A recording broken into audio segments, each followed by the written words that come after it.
का।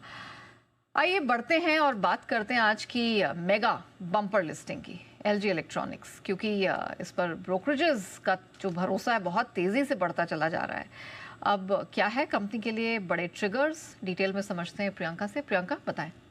बिल्कुल नेहा, देखिए अच्छी खासी हालांकि प्रीमियम हुई है, लेकिन नोट्स आज लिस्टिंग से पहले ही थे जिसमें 80% तक, यानी 1800 2000 तक के टारगेट्स हैं। और बड़ी जो बातें कही हैं, इन नोट्स को कंपाइल किया हमने, एमके नोमुरा कुछ नोट्स लिए हैं, जिसमें से उनका कहना है कि एलजी के पास जो 3 दशक का अनुभव है, साथ ही जो इनकी प्रीमियम पोजिशनिंग है, आप अक्रॉस द कैटेगरीज ले लें, इनके पास जो जिस तरह का मार्केट शेयर और सभी कैटेगरीज में, चाहे वो रेफ्रिजरेटर हो, एसी हो, सब में प्रीमियम पोजिशनिंग है, जिसके चलते ब्रोकरेजेस को यहाँ से भी और अपसाइड दिखता है।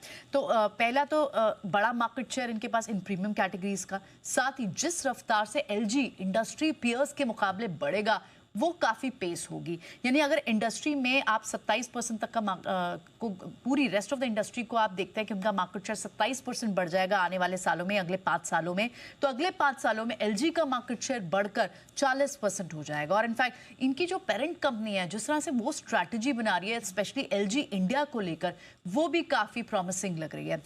इनकी एक स्ट्रैटेजी है ग्लोबल साउथ स्ट्रैटेजी, इसके चलते एलजी इंडिया को लेकर उनके बड़े प्लान्स हैं ग्रुप कंपनी के, ग्रुप लेवल पर। इनफैक्ट इंडिया को बहुत इंक्रीजिंगली वो बनाने वाले हैं एक strategic growth driver LG Korea के लिए भी, ताकि एलजी इंडिया से ही यहाँ पर एक सबसे बड़ा प्लांट भी आना है ग्रुप का, FY 27 तक ऑपरेशनल हो जाएगा। उसके चलते जो बड़ी मार्केट्स होंगी, चाहे वो ब्राज़ील हो, मेक्सिको हो और दूसरी कंट्रीज़ के लिए भी इंडिया एक बड़ा एक्सपोर्ट हब बन सकता है। तो पेरेंट ग्रुप के इंडिया को लेकर बड़े प्लान्स, और जिस पर ब्रोकरेजेस को आगे चल के जो उनकी ग्रोथ दिखती है, लगभग FY 26 से 28 की एस्टिमेटेड जो EPS ग्रोथ है वो लगभग उनको 14% की दिखती है। और B2B पर जिस तरह से कंपनी फोकस कर रही है, साथ ही रिटेल साइड के साथ ही, और एक्सपोर्ट शेयर लगातार अपना बढ़ाने पर जोर दे रही है, इसीलिए उन्हें लगता है कि यहाँ से भी फर्दर अपसाइड 2000 तक का टारगेट एमके को लगता है, नोमुरा को 1800 का लगता है। यहाँ से एलजी पर बुलिश रिपोर्ट्स हैं। ओके, तो ये है एलजी पर दमदार रिपोर्ट। 2050 तक के एमके ग्लोबल के टारगेट्स भी है, न्यूमरा के 1800 रुपये तक के टारगेट, और हमारे टारगेट दुगुने तक के हैं ही। 1140 की इशू प्राइस है, आराम से 2200-2300 रुपये तक के टारगेट्स बनेंगे एलजी इलेक्ट्रॉनिक्स के लिए, अगर आप निवेश के लिहाज से होल्ड करके रखते हैं तो। और स्टॉक जबरदस्त सेक्शन में 1680 रुपये के आसपास इस वक्त ट्रेड करता हुआ दिखेगा आपको। 1700 के आसपास लिस्ट हुआ, 1750 तक पहुंचा, नीचे में 1650, 100 रुपये की रेंज में पूरा कारोबार किया। और मजे की बात देखिए, आज के सेशन में वॉल्यूम यहाँ देखिए, इन्हें सिर्फ 6 करोड़ 55 लाख शेयरों का वॉल्यूम हो चुका है, 6 करोड़ 55 लाख। क्या कमाल का वॉल्यूम है, गजब का वॉल्यूम एलजी इलेक्ट्रॉनिक्स में।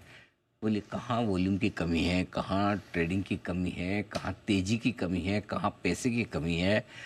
एक ही चीज़ में, एक ही स्टॉक में, एक ही IPO में सब कुछ, सारी चीज़ें आपको मिल जाएंगी जो आप चाहते हैं मार्केट में देखना, समझना। Talk of the town LG electronics, दमदार एक्शन, भारी भरकम वॉल्यूम के साथ आज 48%। याद नहीं आता कि पिछली बार कब इतनी बड़ी और इतनी बढ़िया दमदार लिस्टिंग देखी थी, वो भी इतने बड़े IPO की, ये देखना बड़ी बात है। और अनलाइक अदर्स, कई लोगों को लगता है बजाज हाउसिंग फाइनेंस और HDB फाइनेंस, इनकी लिस्टिंग इनको रेस्पॉन्स तगड़ा मिला था, लिस्टिंग दमदार हुई, लेकिन बाद में टिक नहीं पाए।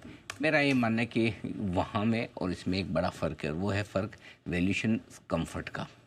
इन्होंने वैल्यूएशंस बहुत ही सस्ते रखे थे कंपेरेटिवली, और यही वजह कि मेरे को लगता है कि एलजी इलेक्ट्रॉनिक्स इतना जल्दी से उतना ज़्यादा घटेगा नहीं, 1600 रुपये के नीचे जाएगा, संभावनाएं कम दिखती। बाकी तो खैर बाजार है, आप कभी कुछ कह नहीं सकते, लेकिन बहुत ज़्यादा घटने जैसा लगता नहीं है स्टॉक, क्योंकि वैल्यूएशन का कंफर्ट बहुत छोड़ा है। अब आप सिंपल सी चीज़ें, एलजी को अगर आप वैल्यूएशन के लिहाज से ब्लू स्टार, वोल्टास, हेवल्स, इनसे कंपेयर करेंगे तो आप उनसे तो ज़्यादा ही वैल्यूएशन देंगे, कम ना, मतलब ज़्यादा ना भी तो कम से कम उनके बराबर तो देंगे ही देंगे, इसमें कोई डाउट ही नहीं है।